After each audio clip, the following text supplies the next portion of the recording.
same system is being followed. Sir, I can suggest another mode. When you are injecting the competition in the sector, automatically the tariff will come down. This is the difficulties we are facing, no doubt, honestly we are admitting. But other issues is, like in telecom sector, when you are injecting more operators, tariff will come down. That happened in this country. What prevented the ministry to inject the more competition in the sector, then automatically tariff will come down. Is there any honest attempt that has been made by the government? Sir, the market is completely open.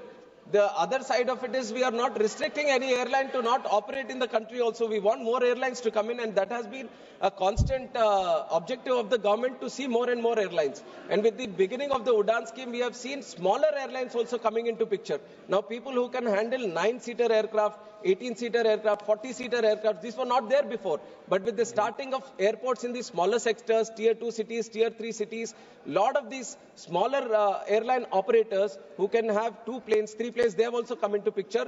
But I agree with the idea that we need more competition.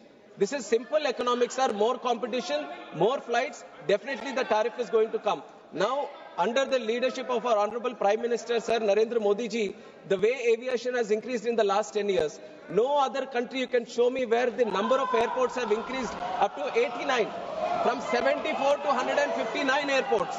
And a lot of the MPs are also benefiting from that, sir. They have got an airport very nearby to their constituency also. Now what we have to improve is the connectivity. And there are only certain number of planes in the country, sir. In 2014, we used to have around 340 planes. Now at least we have increased the number up to 840.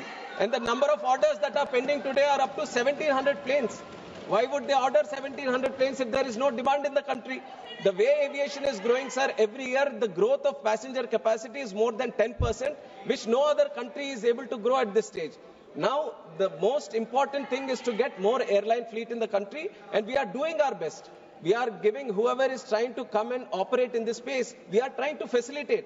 We are making it much more easier for them to come, take permissions, to get the planes to operate also. And one important thing, sir, I would like to expand on this because it continuously comes for discussion. What else are we doing so that we can have more planes? Now the leasing industry, sir, it has become that the airlines, when they are not willing to buy planes nowadays. They want to lease the planes because that will reduce the cost burden on these airlines also. Now, airlines, when they lease it, they are doing it from international destinations like Ireland is there, Dubai is there, Singapore is there. But Narendra Modi ji has this idea that why can't we set up the leasing industry in the country only?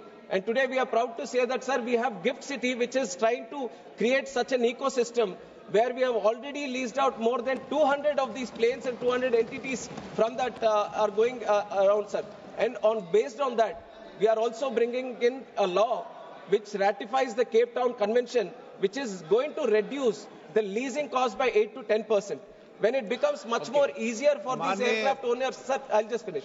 When it becomes more easier for these airlines to lease these airplanes, then definitely the cutting down of the leasing cost is going to trickle down to the passenger and the airfares also. So we are taking a multiple approach, sir. It's not just capping of the airfares.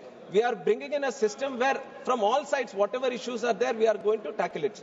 माननीय मंत्री जी, बैठिए आप, बैठिए आप। No, किनका आप पैरवी करोगे? किसका क्वेश्चन है, किसका क्वेश्चन नहीं है? नो, राइट है तो किसको राइट देना तय करोगे क्या? माननीय सदस्य, नो, माननीय सदस्य, कई माननीय सदस्य इस पर सप्लीमेंट्री पूछना चाहते हैं और माननीय मंत्री जी भी बहुत ठीक तरीके से उत्तर दे रहे हैं। मैं सदन में लिखे में आधे घंटे की इस पर चर्चा करा दूंगा क्योंकि कई माननीय सदस्य इस विषय पर बोलना चाहते हैं। श्री गणेश सिंह जी 1 मिनट पूछ लें। मैंने बोल दिया उस पर आधे घंटे। धन्यवाद अध्यक्ष महोदय।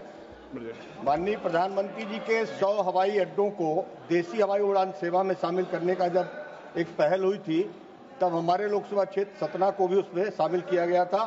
मुझे खुशी है कि RCS उड़ान में हमारे हवाई अड्डे को शामिल किया गया। एयरपोर्ट अथॉरिटी ने उसके हवाई अड्डे के मरम्मत के लिए पैसे भी दिए। टर्मिनल पॉइंट बन गया, 1200 मीटर रनवे बना है, बाकी 1850 मीटर का रनवे है, वो बल्कि छोटा हो गया बड़ा होने की बजाय। तो मेरी मांग है उसको पूरा किया जाए और उसमें कोई अतिक्रमण नहीं है और उसमें हवाई परिचालन शुरू किया जाए, उसका उद्घाटन कराया जाए। मैं माननीय मंत्री से जानना चाहता हूं कब तक इस प्रक्रिया को पूरा कर देंगे। धन्यवाद। सतना को सर हमने उड़ान स्कीम के तहत हमने डेवलप किया था सर, और बिल्कुल वो इनॉग्रेशन के लिए भी अभी रेडी है। प्रधानमंत्री जी जैसी डेट देंगे तो जरूर उसका उद्घाटन भी हम करेंगे। और कनेक्टिविटी के लिए सर उड़ान के थ्रू हम बिड करते हैं रूट को कि सतना से कहां जाए और कौन सा एयरलाइन आके उसको बिड करेगा, और उड़ान के तहत हम अफोर्डेबल प्राइसेस रखने के लिए हम वाइबिलिटी गैप फंडिंग भी देते हैं। जैसे ही कोई एयरलाइन आएगा, ATR एयरक्राफ्ट हो जो 70 सीटर 80 सीटर का होगा, या फिर एयरबस हो जो 180 सीटर का होगा, उसके हिसाब से जो एयरलाइन बिड करके वहां पे आएगा उसके हिसाब से रनवे लेंथ का भी हम आगे बढ़ाएंगे सर। रनवे का हर बार यही होता है, जब एक्सपेंशन का हम देखते हैं जमीन का ही थोड़ा सा इश्यू रहता है। अगर जमीन मिल जाए तो जरूर उसका एक्सपेंशन